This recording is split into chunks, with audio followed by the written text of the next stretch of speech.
JavaScript interview में questions बहुत ज्यादा फेमस है यार। पॉलीफिल्स इंप्लीमेंट करो, जैसे कि हमारा प्रॉमिस डॉट ऑल हो गया। तो आपको ऑल मेथड के बारे में पता होगा। ऑल क्या करता है, हमारे मल्टीपल प्रोमिसेस लेता है एरे फॉर्म में और एक सिंगल प्रॉमिस रिटर्न करता है एरे फॉर्म में। ओके, अगर सारे प्रोमिसेस रिजॉल्व हो गए तो रिजल्ट एरे मिलेगा, लेकिन अगर एक भी रिजेक्ट हो गया तो पूरा प्रॉमिस डॉट ऑल रिजेक्ट हो जाता है। तो अब यहाँ पे देखोगे इसका सिंटेक्स ऐसा है कि प्रॉमिस डॉट ऑल और एक एरे लेगा और एरे के अंदर ये लेगा मल्टीपल वैल्यूज। अब ये वैल्यूज हमारी प्रोमिसेस भी हो सकती है या फिर नॉर्मल प्रिमिटिव डेटा भी हो सकता है। और यहाँ पे फिर मैंने बोला देन और कैच लगा दिया। तो चलिए इसे रन करके देख लेते हैं। अब यहाँ पे आ गया मेरे पास 1 2 3 है, और अगर मैं इसे नॉर्मल 1 2 3 भेजता हूँ, एरे फॉर्म में ही है, अभी भी ध्यान देना एरे के अंदर ही। तो फ्रेंड्स मेरा अभी भी आएगा 1 2 3। और अगर मैं इसका 1 2 3 के साथ एक रिजेक्ट भी डाल देता हूँ, अब क्या होगा, ध्यान देना, अब ये एरर आ गया। मतलब इसको बाकी वैल्यू से मतलब नहीं है, रिजेक्ट हो जाएगा। यहाँ पे मैंने क्या किया, प्रॉमिस डॉट माई ऑल लिखा और एक फंक्शन बनाता है। ये फंक्शन जो माई ऑल जो है ये प्रोमिसेस का एरे लेता है। अब मैंने क्या बोला, ये प्रॉमिस डॉट ऑल क्या करता है, प्रॉमिस रिटर्न करता है। तो सबसे पहली लाइन मेरी आ गई यहाँ पे, return new promise. Const results नाम का एक एरे बना दो और एक वेरिएबल बना दो, ये ट्रैक करने के लिए कि अभी तक कितने प्रॉमिस मेरे कंप्लीट हुए। क्यों? क्योंकि यार ये क्या सारे प्रॉमिसेस का वेट करता है कंप्लीट होने का या तो फेल होने का।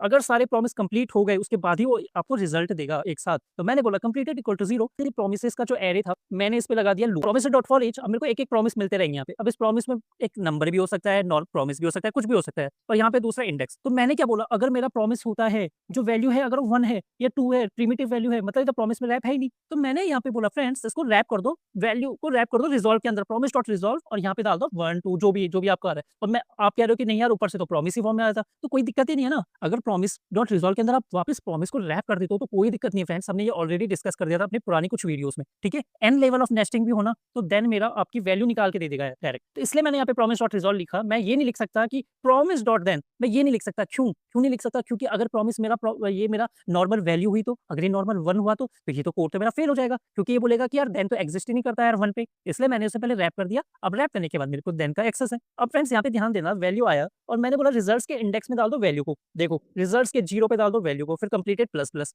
ठीक है। इस तरीके से चलता रहेगा, दूसरा आएगा, तीसरा आएगा। अब मुझे नहीं पता पहले कौन कंप्लीट होता है, बट मेरा रिजल्ट्स जो है ना वो हमेशा सीक्वेंस में डेटा को रखेगा। क्यों? क्योंकि मैं इंडेक्स का यूज कर रहा हूँ और कंप्लीटेड प्लस प्लस बोल रहा हूँ। तो हर बार कंप्लीट बढ़ने के बाद मैं यहाँ पे बोलता हूँ क्या मेरा कंप्लीटेड लेंथ के बराबर हो गया, और लेंथ अगर 3 है और कंप्लीटेड भी हो गया मेरा 3, इसका मतलब मेरे सारे प्रॉमिस रिजॉल्व हो चुके हैं। तो अब मैं यहाँ से रिजॉल्व को कॉल कर सकता हूँ। मैंने बोला इस रिजॉल्व को कॉल कर दो और रिजल्ट्स के साथ यार यहाँ पे कुछ भी फेल होता है तो मेरा ये कैच पकड़ लेगा उसे यार, और कैच बोलेगा सीधा रिजेक्ट करो यार, कुछ नहीं सुनना, डायरेक्ट रिजेक्ट। अब चलिए इसे देखते हैं रन करके। अब फ्रेंड्स रन करके देखा मैंने, थोड़ा सा वेट किया 2 सेकंड का, फिर बोला हे और 1 2। ओके, हे और 1 2 से भेज दिया। बोलता हूँ प्रॉमिस डॉट रिजेक्ट और यहाँ पे बोला रिजेक्टेड। अब देखिएगा ये आ गया रिजेक्टेड। किसी ने अगर बोला कि स्मार्ट बनने की कोशिश की और एरे नहीं भेजा तब क्या होगा, जैसे मैंने 1 भेज दिया। अब यार यहाँ पे भी मेरा एक दिक्कत है, मुझे ये केस भी हैंडल करना पड़ेगा। For each is not a function. तो फ्रेंड्स इसका मतलब होता है क्या है, जो मैंने आपको भेजा वो एरे है, provide an array of promise friends. तो इस तरीके से आ गया मेरे, ठीक है। तो आज की वीडियो में इतना ही, मिलते हैं नेक्स्ट वीडियो में। अभी के लिए बाय बाय।